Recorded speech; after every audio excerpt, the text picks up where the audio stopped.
Olá para você que nos acompanha. Nesta sexta-feira, o DC trouxe como convidado o professor Luiz Alberto Pilati, reitor da Universidade Tecnológica Federal do Paraná.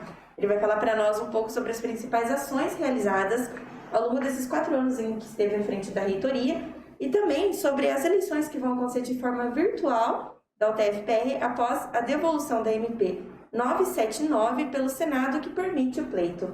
Olá, bom dia, professor. Bom dia, obrigado pela oportunidade, é um privilégio estar aqui. A gente que agradece sua participação aqui conosco, e a gente gostaria de começar a nossa entrevista, então, falando um pouco como se dará esse processo eleitoral de forma virtual, para eleger o reitor da UTF-PR.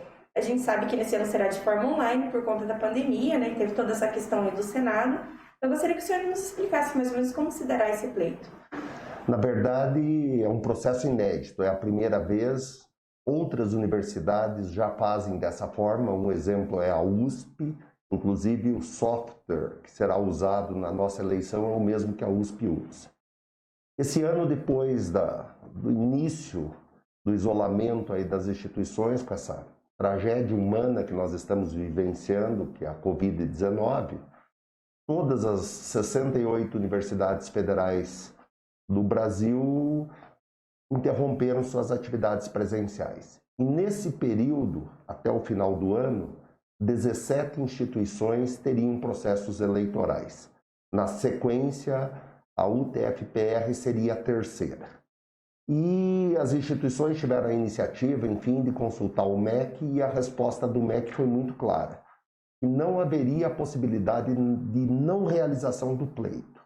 E caso não ocorresse, o MEC indicaria um reitor pro tempore, algo que não é compatível com a história das universidades. Todas as universidades se movimentaram, estão realizando o pleito, e 2 já fizeram esse pleito.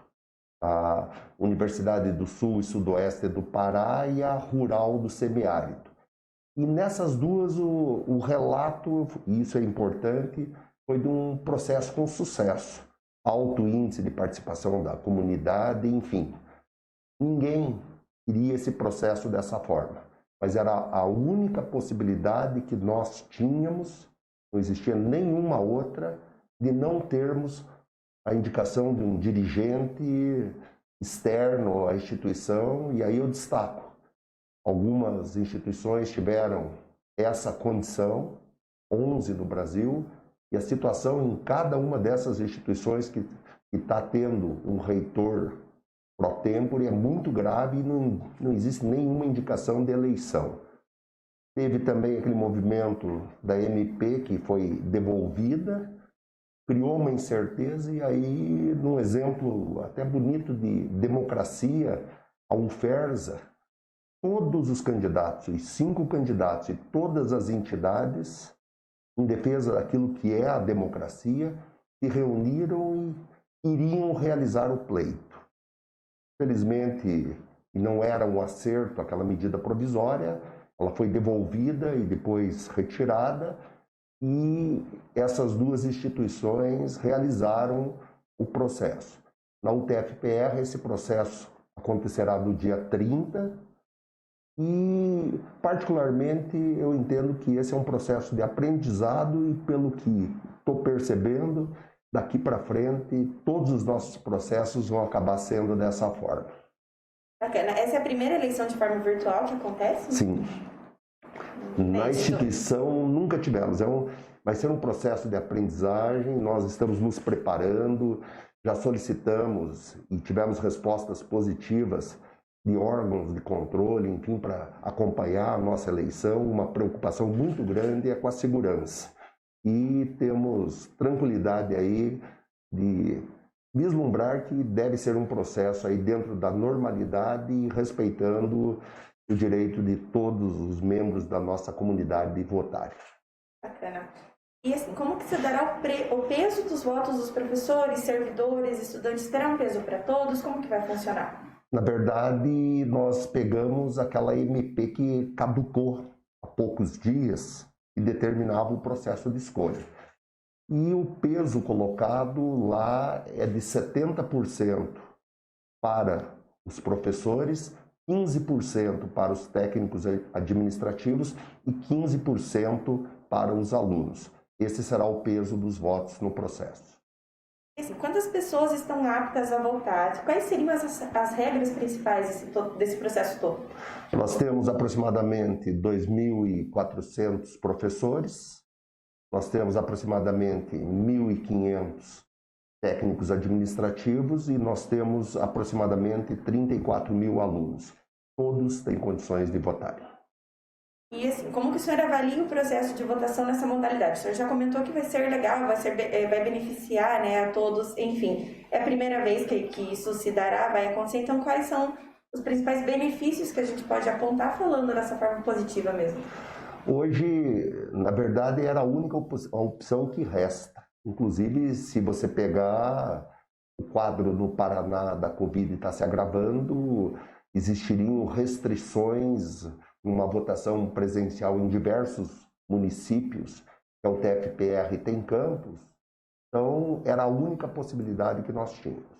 Como disse, vai ser um aprendizado. Agora, cada um dos servidores e estudantes da instituição vai receber uma senha, e com essa senha, de qualquer lugar, de um smartphone, de um computador, enfim, ele pode entrar no processo, a votação não é obrigatória, pode entrar utilizando a senha, deposita o seu voto nesse pleito que acontecerá no dia 30. O resultado sai ainda no dia? Como que vai funcionar? A estimativa, até é importante destacar que hoje será feita uma simulação para testar o software e para verificar algum problema para que haja tempo de corrigir. O tempo estimado para apurar os resultados é em torno de 5 a 6 horas. Provavelmente no início da madrugada e do dia seguinte já teremos conhecimento de quem foi o mais votado, da legítima vontade de nossa comunidade. Professora Reitor, desculpa, a gente caminha para o segundo bloco da nossa entrevista agora, né? O senhor é candidato à reeleição, né? Sim. Então, assim, por quais motivos que o senhor optou pela recandidatura, né? Isso é importante também ao longo desses 4 anos à frente da UTFPR. Uma das questões, na verdade, nem eu, nem a professora Vanessa, a legislação não exige que se tenha um vice-reitor, mas desde o momento que fizemos a inscrição, que disponibilizamos nossos nomes, e eu tinha feito esse convite, eu deixei claro que nós somos uma chapa. Nós temos um trabalho que não está concluído, e eu queria, e algo que eu falo sempre, deixar muito claro, nem o professor Pilate, nem a professora Vanessa foram candidatos dos seus nomes mesmo. Nós fizemos um convite, 11 diretores gerais dos 13 campos estão nos apoiando, se juntaram com todas as áreas, foram quase 150 pessoas, e foi escrito um projeto para a universidade.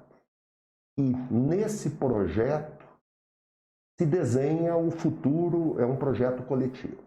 Depois desse projeto pronto, e não foi escrito nem pelo professor Pilate, nem pela professora Vanessa, mas nós participamos e comungamos, esse grupo se reuniu e tentou escolher o melhor nome para dar continuidade. Eu vou falar brevemente também na sequência dos resultados.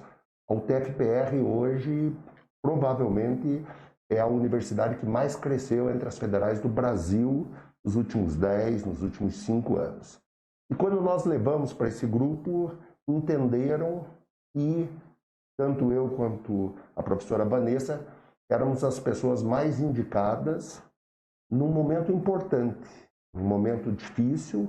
A UTFPR tem apresentado grandes avanços, e esse momento difícil das universidades brasileiras eu entendo como uma grande possibilidade, um grande desafio, porque se nós soubermos sair bem desse momento, a UTFPR, que é uma universidade que tem alcançado resultados espetaculares, estará em ótimas condições para estar num patamar superior. Então, eu disponibilizei meu nome, destacando que foi uma escolha do coletivo, 11 campos estão nesse processo e nós temos um projeto de continuidade um projeto de uma história que tem resultados espetaculares. Ao todo, são quantas unidades da UTF em todo o Paraná? São 13 campos. Nós estamos em 13 cidades. O campus Curitiba tem 3 sedes, que é o mais antigo e o maior.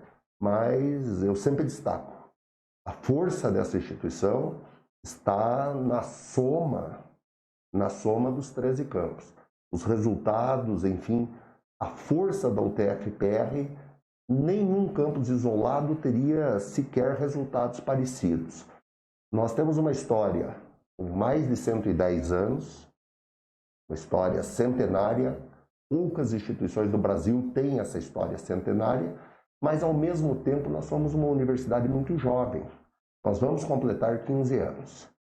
E para uma universidade com 15 anos, o que nós já alcançamos, os resultados que nós temos, é algo impensado. Eu diria que talvez seja o maior case de sucesso no Brasil. Nós tivemos, até me permita relatar, 15 anos atrás nós tivemos uma página que nos magoou muito. Dentro do MEC tem a Secretaria de Ensino Superior e a Secretaria a CETEC, que é da área de tecnologia, enfim. E nós estávamos na CETEC. Quando pleiteamos a transformação para a universidade, o secretário da época disse: vocês deixaram de ser o melhor Cefet do Brasil para se tornar a pior universidade. Isso magoou muito nossa comunidade, enfim, nós nunca aceitamos. Hoje, a UTF-PR já tem o 7º maior orçamento entre todas as federais do Brasil.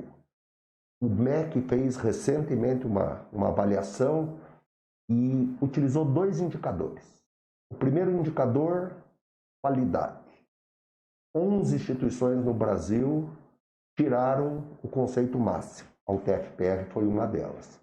E o outro indicador, eficiência, que é bom uso do dinheiro público, 18 instituições também tiraram o conceito máximo, o conceito 5. Apenas 4 instituições no Brasil. A Federal do Ceará, a Federal de Lavras, a UFABC e a UTF-PR obtiveram o conceito 5 e 5. É um resultado espetacular para uma instituição, eu vou pôr entre aspas, que foi colocada como a pior universidade do Brasil 15 anos atrás. Outro resultado nessa linha que mostra a importância, não é só um 7º orçamento, nós temos qualidade, nós fazemos bom uso do dinheiro público, mas mostra a importância dessa instituição. Nós começamos a aparecer de forma regular nos rankings mundiais.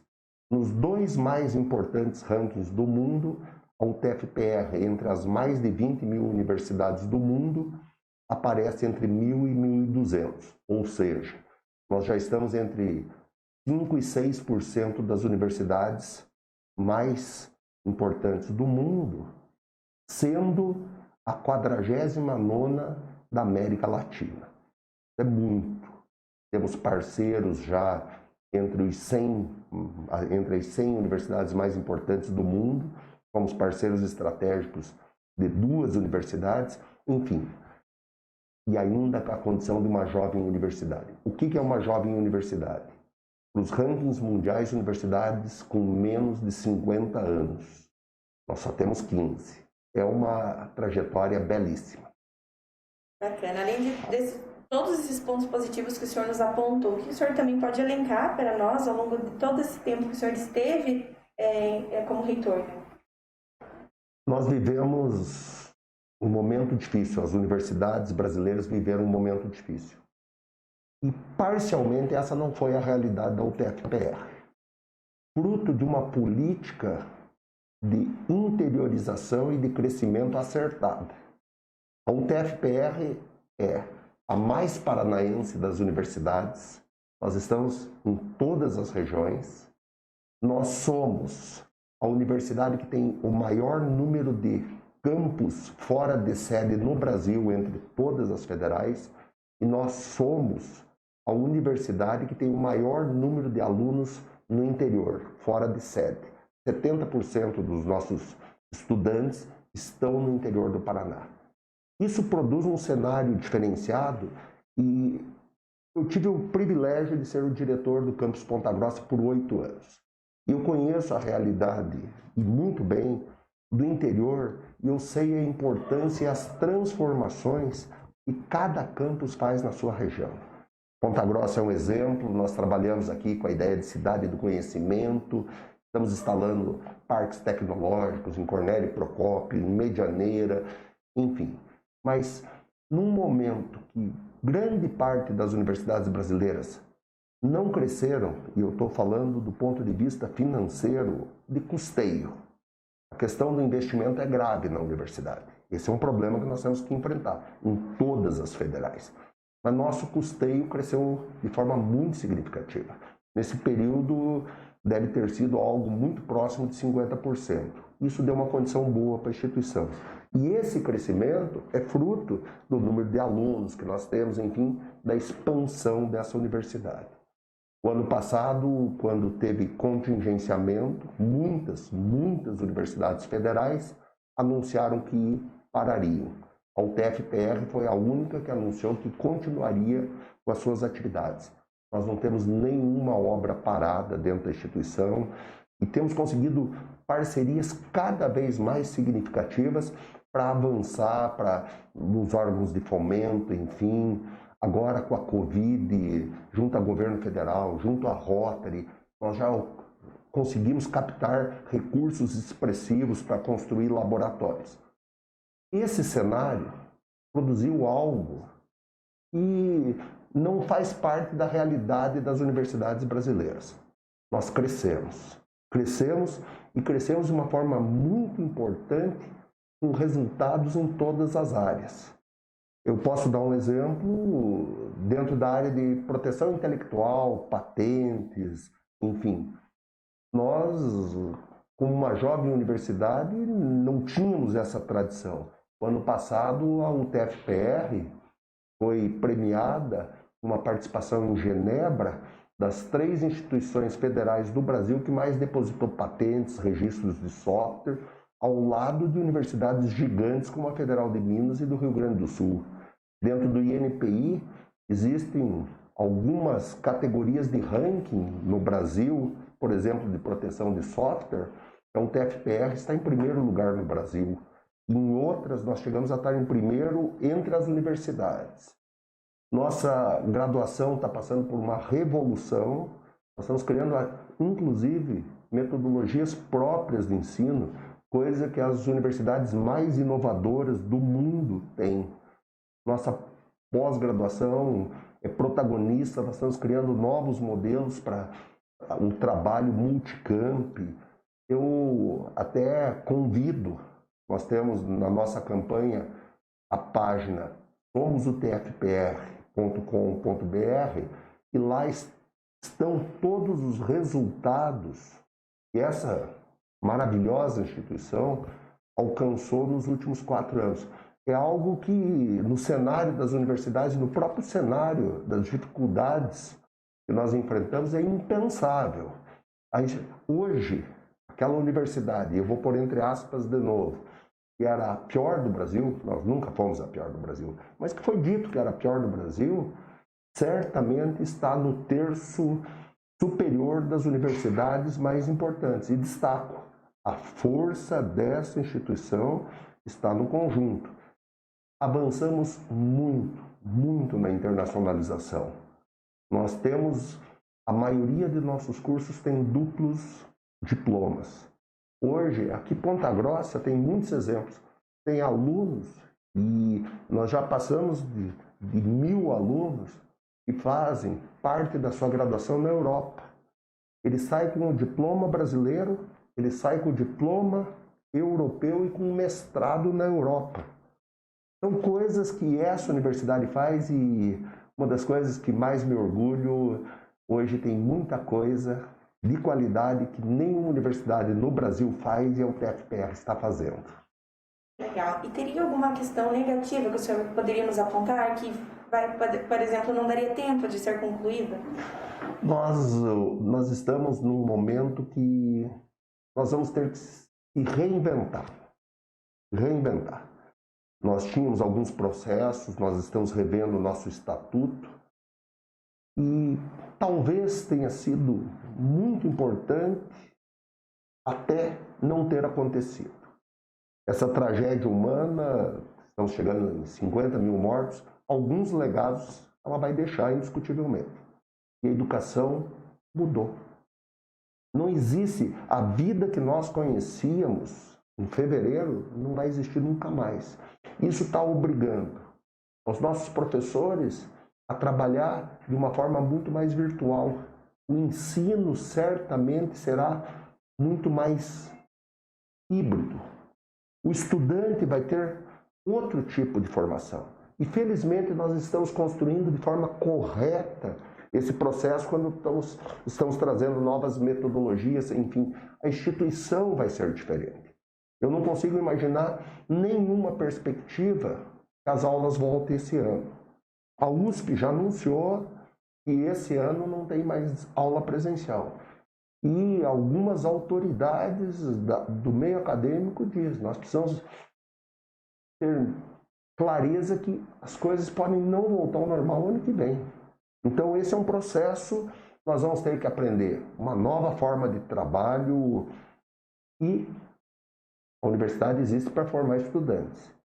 Nós vamos ter que formar um estudante para o mercado de trabalho que hoje sequer nós sabemos qual vai ser nesse pós-Covid-19. É um cenário de grandes incertezas, existem imposições legais.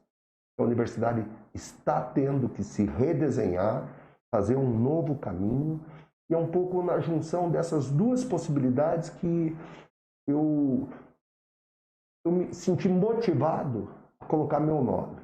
O primeiro são os resultados espetaculares. E o segundo é esse projeto e esse redesenho da universidade.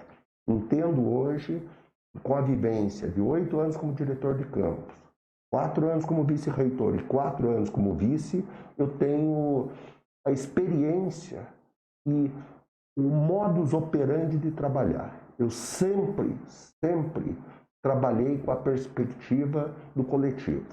A UTF-PR tem nos seus servidores o seu ativo mais importante e de forma coletiva nós temos construído, e isso eu sempre deixo claro, os resultados que eu estou apresentando não são do Pilate, da Vanessa, são desse coletivo que tem um caminho absolutamente certo. Em meu entendimento, a história da UTF-PR só tem esses resultados espetaculares porque nunca houve um rompimento de projeto, e sim continuidade. Nós não estamos apresentando, e eu tenho o privilégio também de conhecer muitas universidades das mais modernas do mundo, a proposta que nós estamos apresentando, construída por muitas pessoas, é alinhada com as práticas das melhores universidades do mundo, e nós sabemos onde queremos chegar. Eu tenho convicção que essa instituição, daqui 4 anos, vai aparecer entre as jovens universidades tecnológicas mais importantes do mundo. Então, esse projeto, bem desenhado, e a grande dificuldade que, para alguns, pode ser um cenário negativo, e eu vejo com muita tranquilidade, com possibilidade dessa universidade estar muito à frente, em pouco tempo, me motivou.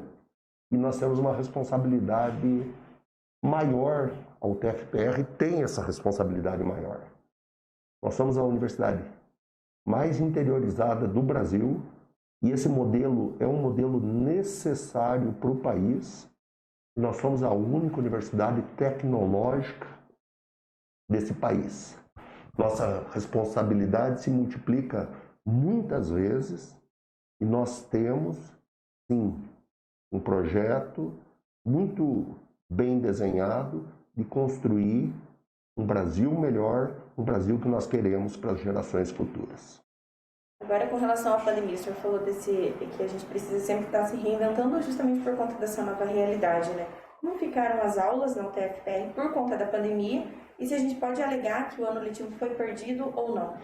Ainda não. Eu permita fazer uma ilustração que eu tenho feito. As universidades foram pegas como se estivessem num voo, o avião estragou lá em cima e nós estamos tendo que consertar esse avião em pleno voo. É assim que todas as universidades federais do Brasil estão se sentindo. Nós estamos criando soluções, não são simples, não existe dentro das universidades brasileiras, porque nunca existiu uma política, a tradição do EAD. Nós estamos avançando agora, regulamentando e estamos iniciando as atividades remotas, não EAD, isso é importante destacar. Nós temos um processo, nós temos professores, só para ilustrar, e se tiver que dar uma aula com altíssima tecnologia, pode pegar e começar a dar aula agora. E tem professores que vão ter que aprender e nunca trabalharam com isso. Então, nós estamos num período de ajustes, já tem toda a regulamentação, já está aprovado pelos conselhos superiores, já estamos fechando as turmas, enfim, e deve começar muito em breve. Hoje, ainda estamos no primeiro semestre e se tem a tentativa de manter. A ideia é fazer o possível para que a perda seja a menor possível. Agora, é um cenário que as coisas mudam do dia para a noite. Então, tem muita coisa acontecendo e mudando esse percurso que está sendo construído. Nós, e sempre isso eu destaco, sempre de forma colegiada, não é o reitor, não é nem o conselho superior, é o conselho especializado da área de educação, que é formado por todas as áreas, por representantes de todos os campos, eleitos, que estão buscando as soluções, as alternativas, enfim. Evidentemente, no processo acontecerão erros, faz parte, mas a busca da melhor alternativa. E é um cenário difícil. Por exemplo, pensando na saúde mental dos nossos estudantes. Não tem resposta. Tem alunos que se manifestam e não têm a menor condição de assistir a aula de forma remota. E tem alunos que se manifestam dizendo que a falta dessa aula está causando problemas na sua saúde mental. Então é um cenário difícil, permeado por essa tragédia aí econômica. Eu tenho recebido frequentemente pais perguntando, e não é uma resposta que eu posso dar, o que eu faço com meu filho? Eu estou desempregado, a mãe dele está desempregada, eu estou pagando aluguel, trago ele de volta. É muito complicado dar essa resposta, mas a universidade tem feito o seu papel.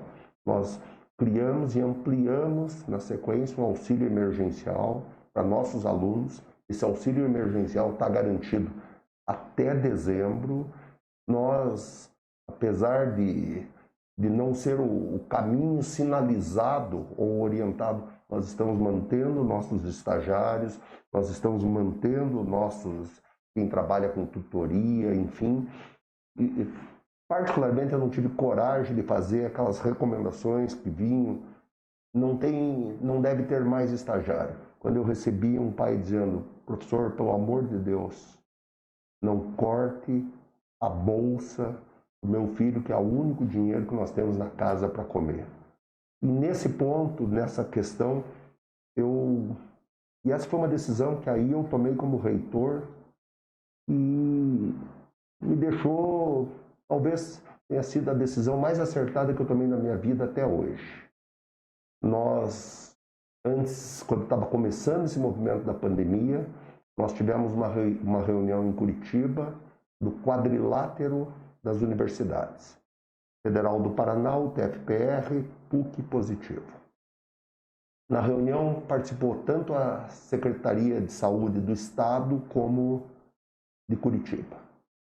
E as duas secretarias fizeram um movimento muito forte, para que nenhuma universidade tomasse nenhuma medida nos próximos 15, 20 dias.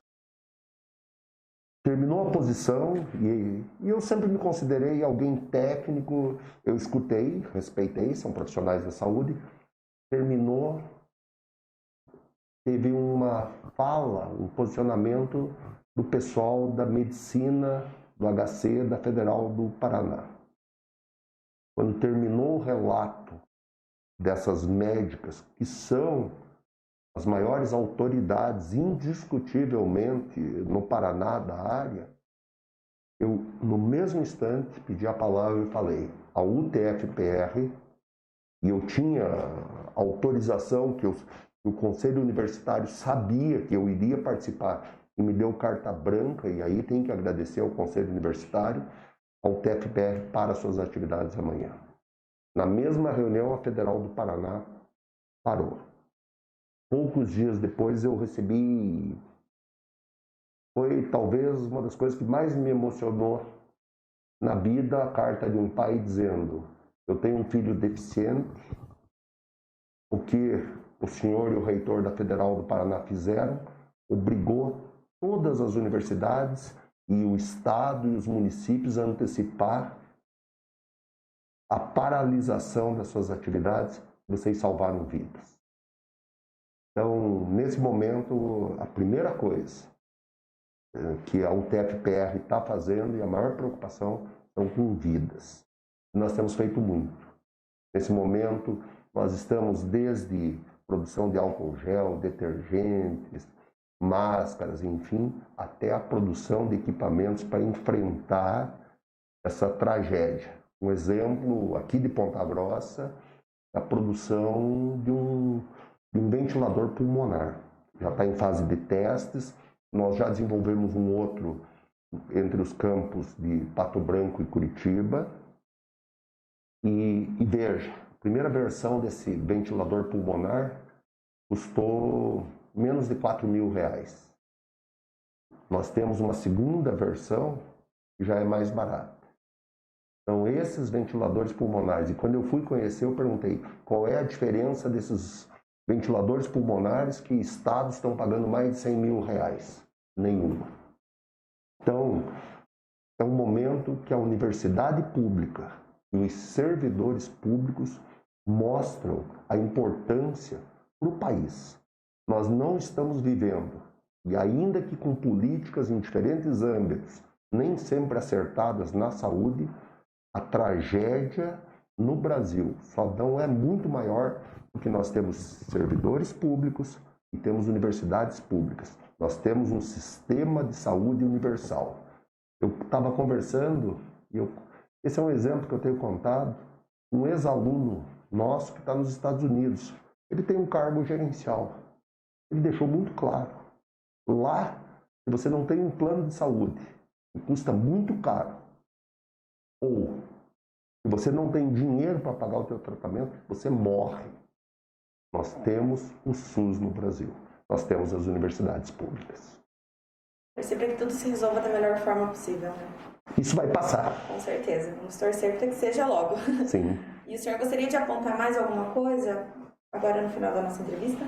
Não, eu queria primeiro agradecer essa possibilidade, esse espaço, dizer que, ainda que não seja um processo da forma que nós queríamos, ninguém queria estar vivendo essa tragédia humana. Mas é um processo importante, necessário e que evitou aquilo que mancharia de forma indiscutível a história da UTF-PR. Se nós não fizéssemos esse processo, seria a única universidade que ia entregar a sua gestão para um dirigente pro tempore. Isso não cabe no tamanho da instituição. Eu, como candidato, convido a todos a conhecer os resultados dessa instituição, que são fantásticos, e as propostas da nossa campanha Pilates Vanessa na página somosutfpr.com.br.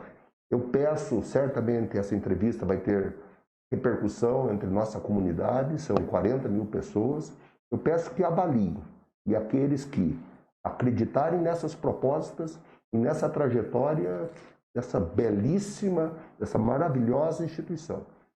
E participem e nos honrem com seus votos no dia 30. E podem ter certeza, como nós fizemos nos últimos 4 anos, se eu e a Vanessa formos eleitos e nomeados, existe um segundo processo que a eleição não é garantia de nomeação, mas se nós chegarmos no cargo de reitor, nós vamos trabalhar cada dia desses 4 anos e eu tenho convicção, Daqui 4 anos nós vamos entregar ainda mais resultados do que esses resultados fantásticos, e que daqui 4 anos a UTFPR será uma das jovens universidades tecnológicas mais importantes do amanhã.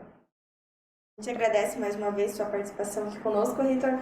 Então, essa foi a entrevista do reitor Luiz Alberto Pilatti, da Universidade Tecnológica Federal do Paraná.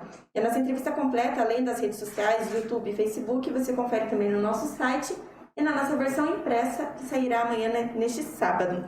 Obrigada e até logo.